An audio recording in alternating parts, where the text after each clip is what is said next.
ஓம் சாந்தி. என்னோட இனிமையான பரிவாரத்துக்கு வணக்கம். இன்றைக்கி நம்ம பாப் தாதா என்ன சொல்ல போகிறாருன்னா, ஐயோ இந்த மாயை வந்துருச்சே, இது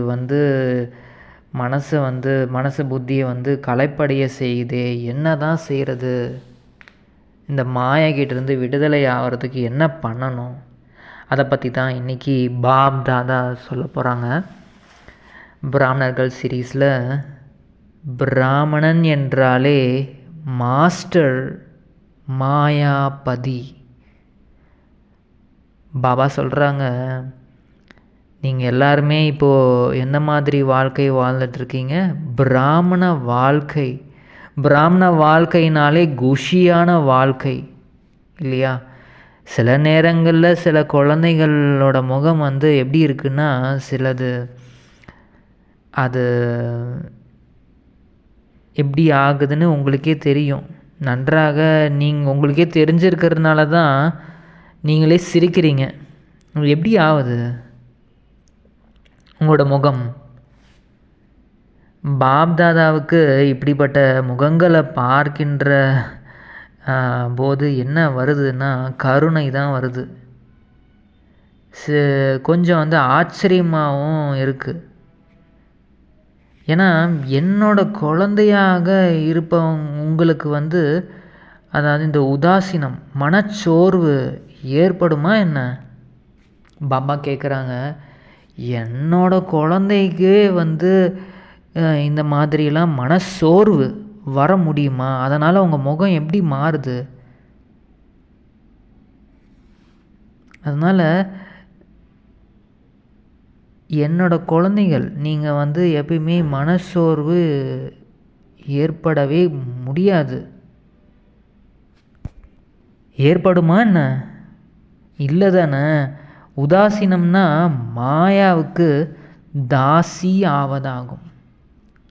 அதாவது நீங்கள் இந்த மாதிரி மனச்சோர்வு அடைகிறீங்க அப்படின்னாலே மாயாவுக்கு வேலைக்காரனாக ஆகிற மாதிரி. ஆனால் நீங்கள் யார்? மாஸ்டர் மாயாபதியாக இருக்கிறீங்க.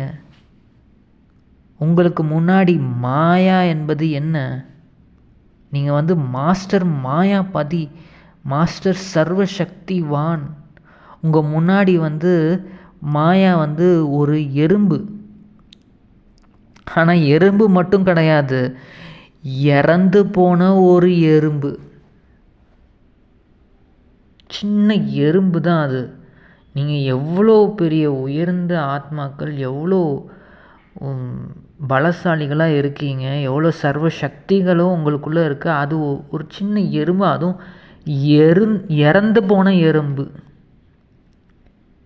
தூரத்துலேருந்து பார்க்கும்போதே ஆனால் உயிருடன் இருப்பது போல் உங்களுக்கு தோணுது. அது நீங்கள் தூரத்துலேருந்து பார்க்குறீங்க, அது ஏதோ உயிர் பொழைச்சிருச்சு போல் இருக்குது. இந்த மாயா அந்த சின்ன எறும்புக்கு அது நடமாடிட்டுருக்கு போல் இருக்குன்னு உங்களுக்கு தோணுது. ஆனால் அது இறந்துருச்சு, அது இறந்து கிடக்குது அப்படின்னு பாபா சொல்கிறாங்க. தூரத்தில் கண்டறியும் சக்தி உங்களுக்கு தேவை. பாபாவின் ஞானத்தை விஸ்தாரமாக எல்லாம் தெரிஞ்சுக்கிட்டீங்க. நிறைய விஷயங்கள் படிக்கிறீங்க, நிறைய கிளாஸஸ் கேட்குறீங்க, எல்லாம் தெரிஞ்சுக்கிட்டீங்க பாபாவோட ஞானத்தை பற்றி. அப்படி தானே?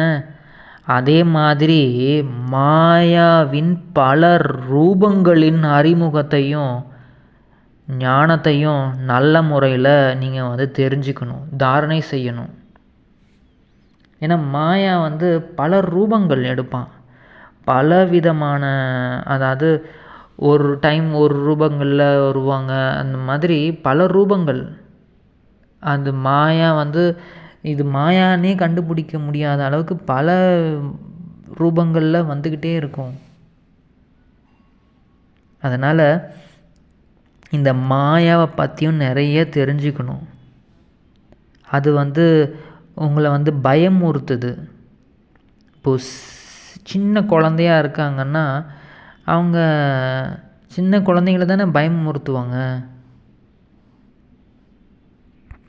அதுவும் இந்த தாய் தந்தையர் வந்து தன் குழந்தைங்கள வந்து பயமற்றவர்களாக ஆக்குவதற்காக தாய் தந்தை என்ன பண்ணுவாங்க, அவங்களும் வந்து கொஞ்சம் பயமுறுத்துவாங்க. எதுவும் செய்ய மாட்டாங்க, ஆனால் தெரிந்தே வந்து பயமுறுத்துவதற்காக செய்கிறாங்க. இது உங்களுக்கே தெரியும். அதனால் மாயாவும் கூட தன்னுடையவர்களாக ஆக்குவதற்காக பல ரூபங்களில் தாரணை செய்கிறது. அது வந்து பல ரூபங்களை தாரணை செய்கின்ற போது நீங்களும் வேடதாரிகளாக ஆகி அதனை கண்டறியுங்கள். பாபா சொல்கிறாங்க, அதுதான் பல ரூபங்கள் எடுக்குதுன்னா அப்போ நீங்களும் பல ரூபங்கள் எடுக்கணும். அதை வந்து கண்டுபிடிக்கணும். இது மாயாவா என்னன்றதை தெரியணும். உங்களுக்குள்ளே அந்த எண்ணங்கள் ஏதோ ஒன்று உள்ளே பேசிக்கிட்டே இருக்கும், மாயா வந்து. அப்போ வந்து நீங்கள் கண்டுபிடிக்கணும், இது உண்மையாகவே இது உண்மைதானா இல்லையா அப்படின்னு கண்டறியணும். இப்போது கண்டறிய முடியல அப்படின்னா தான் என்ன ஆகிடுது, விளையாட்டு விளையாட ஆரம்பிச்சிடுறீங்க. என்ன விளையாட்டு விளையாடுறீங்க? பாபா கேட்குறாங்க, நீங்கள் வந்து யுத்தம் செய்ய ஆரம்பிச்சிடுறீங்க. ஐயோ இந்த மாயா வந்துருச்சே, என்ன பண்ணுறதுனே தெரியலையே. யுத்தம் செய்வதால் என்ன ஆகுது, மனம் புத்தி களைப்படைந்து விடுகிறது அப்படின்னு பாபா சொல்கிறாங்க. இதை வந்து இப்படி பண்ணலாமா அதை பண்ணலாமான்னு இந்த மாயா கூட உள்ளுக்குள்ளே வந்து சண்டை போட்டு அப்படியே ரொம்ப அந்த மனசு புத்தியில் வந்து அப்படியே ஒரு போர்க்களமே நடக்குது. அது மாயான்றதை கண்டுபிடிக்காமல் இருக்கிறதுனால, மாயான்னு நீங்கள் கண்டுபிடிச்சிட்டிங்கன்னா ஓ இது மாயாவோட கேமா அப்படின்னு கொஞ்சம் வந்து உங்களுக்குள்ளே உங்கள் சக்திகள் திரும்பவும் வந்துடும். ஆனால் வந்து நீங்கள் கண்டுபிடிக்காமல் இருக்கிறனால தான் சண்டையே போடுறீங்க, அப்புறம் களைப்படைய ஆரம்பிச்சிடுறீங்க. அப்புறம் என்ன சொல்கிறீங்க, இந்த மாயா வந்து ரொம்ப பலசாலியாக இருக்குது பாபா, இப்படி பண்ணுது இந்த மாயா, இவ்வளோ பலசாலியாக எங்ககிட்ட போர் பண்ணிக்கிட்டே இருக்கே அப்படின்னு சொல்கிறீங்க. மாயா மிக வேகமாக இருக்கிறது அப்படின்னு எதுவுமே கிடையாது. எல்லாமே வந்து மாயா என்பது உங்களோட பலவீனம். உங்களோட பலவீனம் மாயாவின் விதவிதமான ரூபமாக ஆகிடுது. உங்களுக்குள்ளே இருக்கக்கூடிய அந்த பலவீனத்தால் மாயாவுக்கு வந்து இந்த ரூபில் அந்த ரூபமில் இன்னொரு ரூபமில் ஏதாவது ஒரு ரூபங்களில் வந்து உங்களை வந்து அட்டாக் செய்கிற மாதிரி உங்களுக்கு தோணுது. ஆனால் உண்மையான காரணம் இந்த மாயா, இந்த உள்ளுக்குள்ளே உங்களுக்கு போர் நடக்கிறதுக்கான காரணமே வந்து உங்களோட பலவீனம்தான் அப்படின்னு பாபா சொல்கிறாங்க.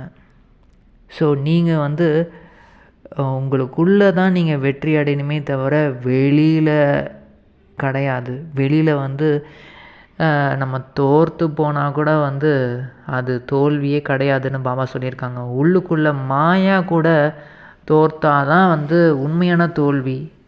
மாயாவிடம் உள்ளுக்குள்ளே நீங்கள் ஜெயிச்சிட்டிங்கன்னா அதுதான் உண்மையான வெற்றி அப்படின்னு பாபா சொல்கிறாங்க.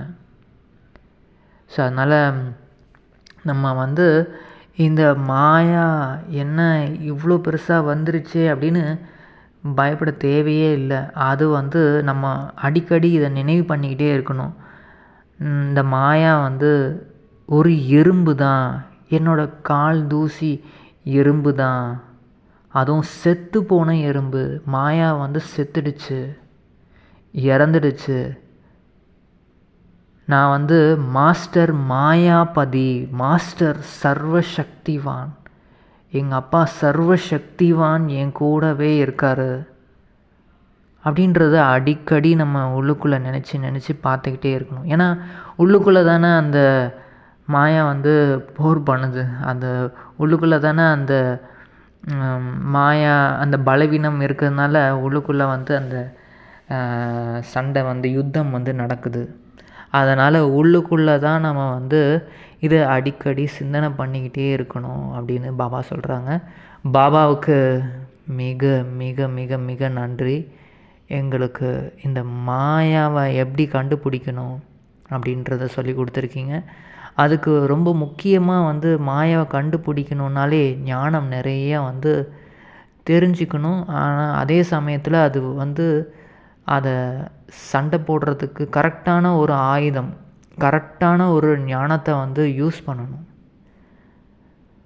பாபாவுக்கு மிக மிக மிக நன்றி. எங்களுக்கு இதை சொல்லி புரிய வச்சிங்க பாபா. ரொம்ப ரொம்ப நன்றி. ஓம் சாந்தி.